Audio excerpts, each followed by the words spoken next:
Em nome de Patris et Filii et Spiritus Sancti. Amém. Celebramos então, caríssimos, esses vários mártires.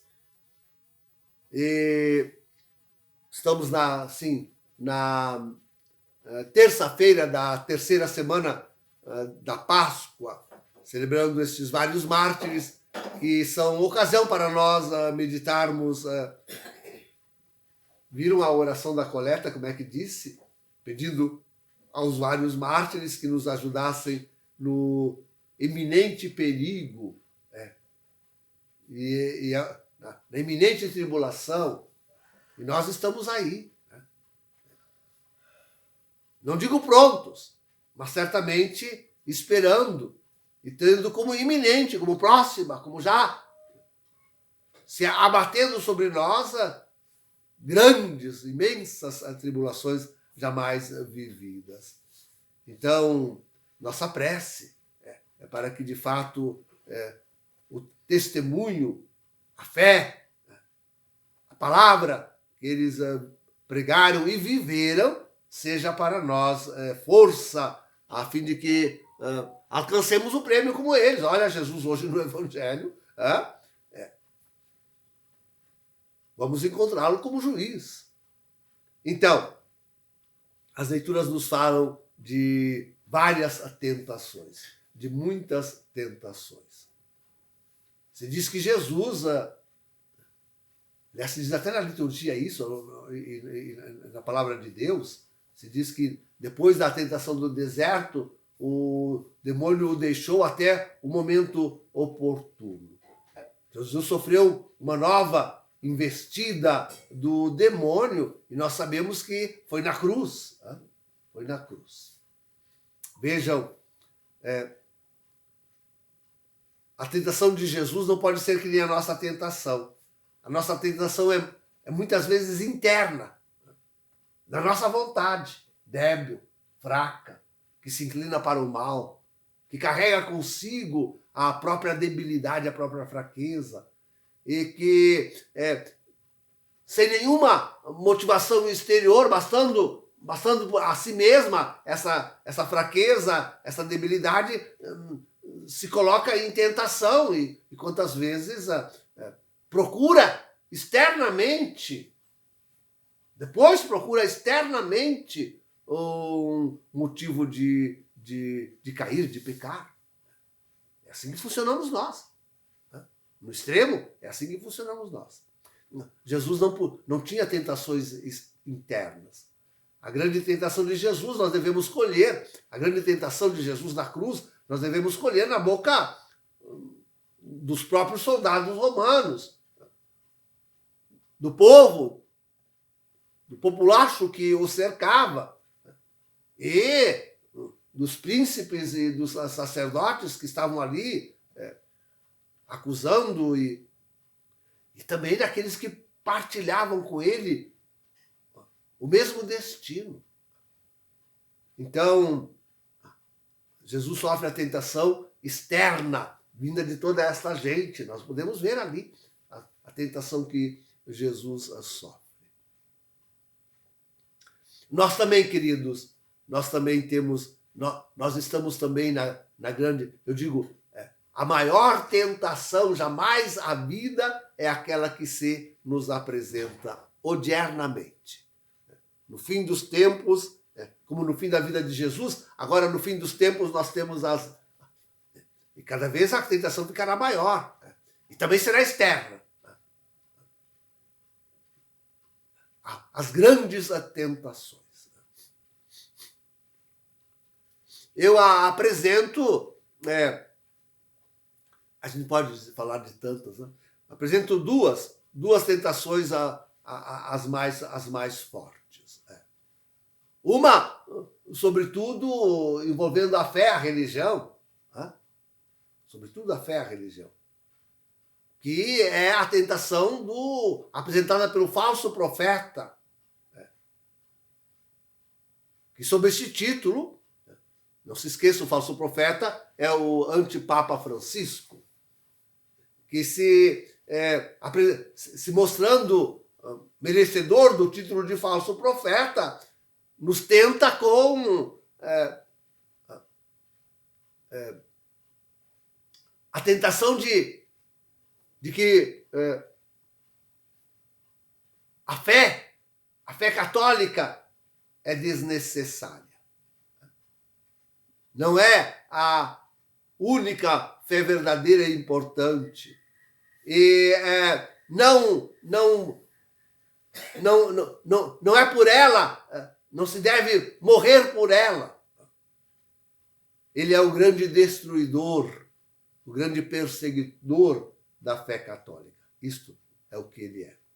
Então, essa é uma primeira grande tentação, a de pensar que a Igreja Católica continua lá, com ele, em toda a glória e majestade com que viveu neste mundo os 20 séculos que lhe foram dados.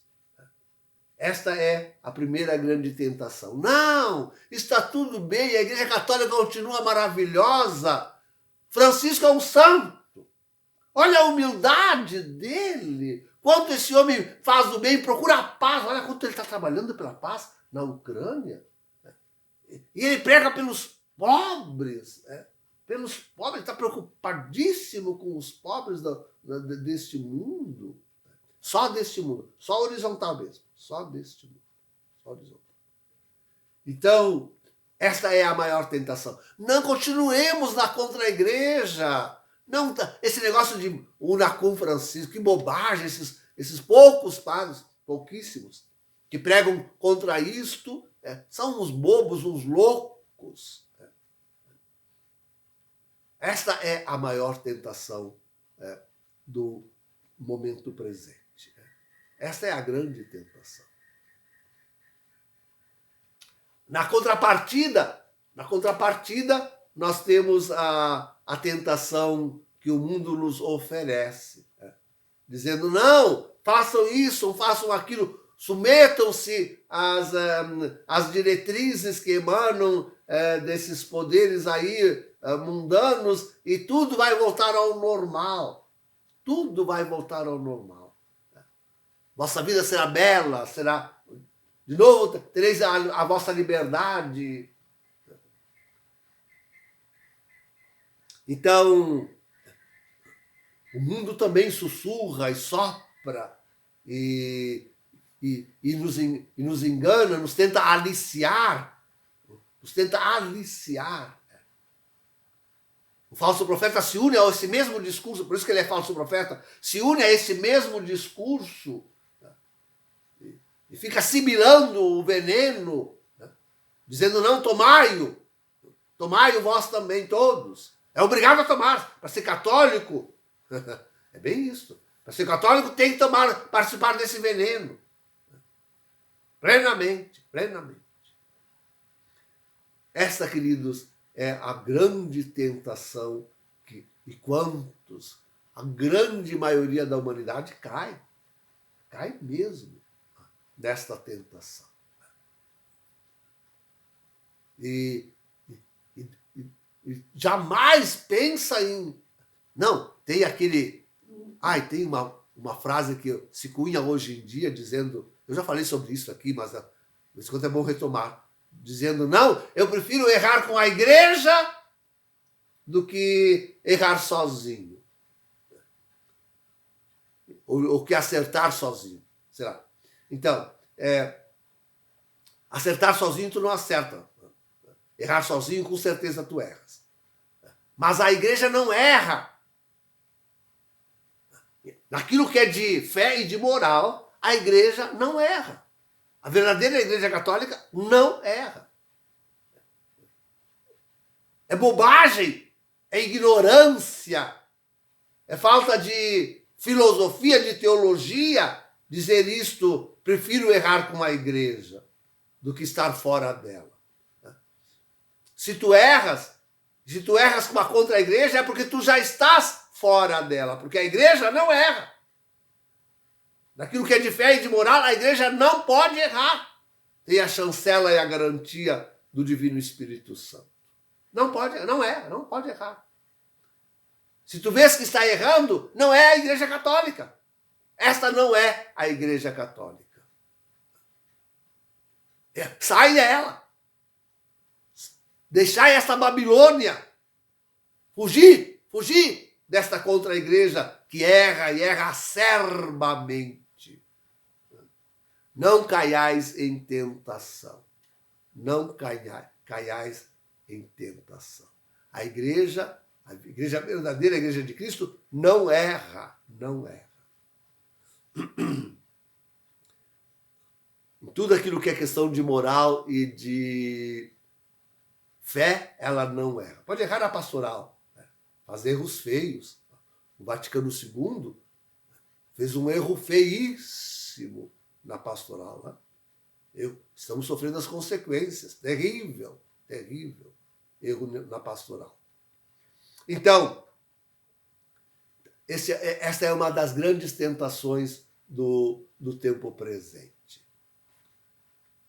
Só que tudo aquilo que eles prometem, eles não cumprem. Né? E a igreja vai degringolando, vai cada vez mais se afundando em toda a maldade, em todo o erro, em toda a apostasia, em toda a heresia, né? Aprofundando cada vez mais esse cisma tremendo histórico que ela comete.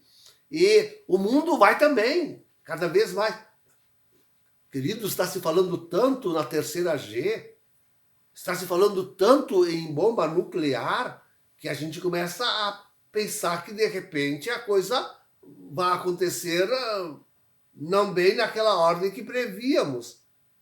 E é talvez por isto que alguns eventos devam acontecer antes mesmo do aviso e antes mesmo do milagre e antes do grande castigo. Alguns eventos fortes devam acontecer, porque senão o homem se lançaria prematuramente a destruir-se com bombas atômicas. Eu esperava bombas atômicas. Bom, isso também é a expressão de um desejo de que a humanidade seja poupada, mas eu esperava isto para 2024, se possível só 2025, né? Então, mas 2024, não 2022, de jeito nenhum 2022. Mas parece que a coisa está tão próxima, os ânimos estão tão acirrados e as vontades de explodir estão tão decididas que parece que, de fato, é preciso grandes eventos universais para que não se lance antes, não se lance agora a destruir massivamente a humanidade desse jeito tremendo. Então, sim, todas essas promessas são vazias e vãs. O que nós vemos antes, o que nós estamos vendo, é a perturbação cada vez maior da humanidade. A humanidade está cada vez mais perturbada. E isso é necessário para que aconteça a segunda grande tentação. A segunda grande tentação é a do anticristo. Vendo quanto se aproxima, quanto já acontece coisas terríveis com a humanidade pelas mãos do próprio homem. Então, se anunciará um salvador de tudo isso. Alguém que vá reconduzir a humanidade à paz e vai solucionar o problema de desabastecimento, de fome e de tudo aquilo de todos esses terríveis eventos que acontecem sobre a humanidade. Isto. Então, virá o anticristo. E aqui está a grande tentação. A humanidade já sofrendo, estamos já sofrendo, padecendo já com a guerra, com a fome, com os eventos, abraçará este homem como uma tábua de salvação. Esta é a segunda tentação. Uma tentação tão forte que ela estará sendo dizimada, mas acreditará na sua promessa de, em o adorando, tudo se solucionará.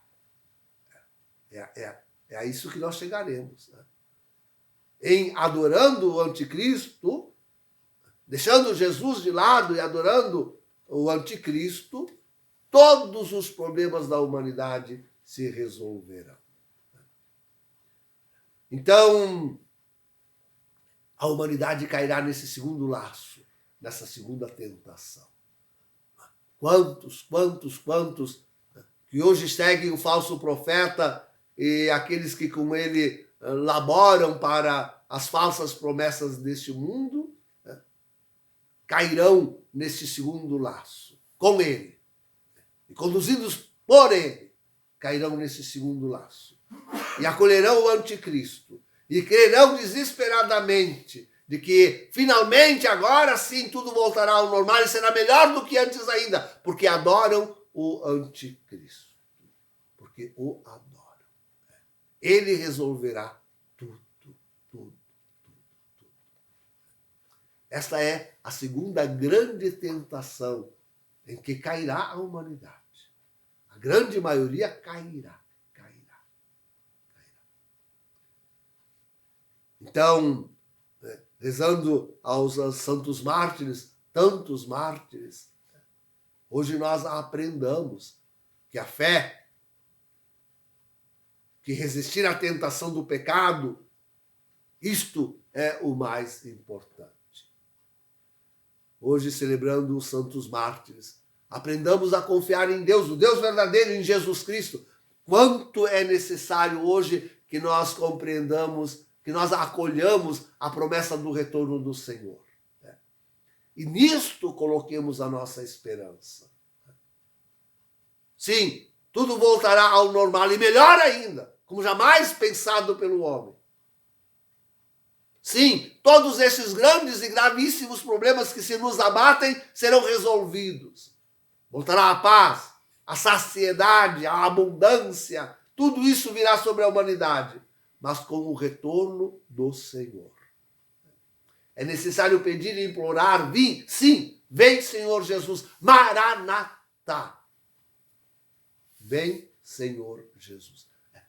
Não nessas falsas promessas de contra a igreja e de mundo, mas na promessa divina. Ali nós devemos colocar toda a nossa esperança, toda a nossa alegria. Jesus voltará e somente ele, nenhuma força mais, ninguém, nenhum homem mais poderá nos dar aquilo que nós já perdemos. Já perdemos de paz, já perdemos de abundância de riqueza. Somente Jesus poderá nos dar isto de volta. Podem confiar, crer nisto. Não haverá outro. E de resto, nos livrará de toda a tentação. Tanto a tentação interna quanto a externa. A externa porque os demônios todos serão lançados ao abismo, ao lago de fogo. E internas porque então estaremos repletos e estaremos vendo a Deus.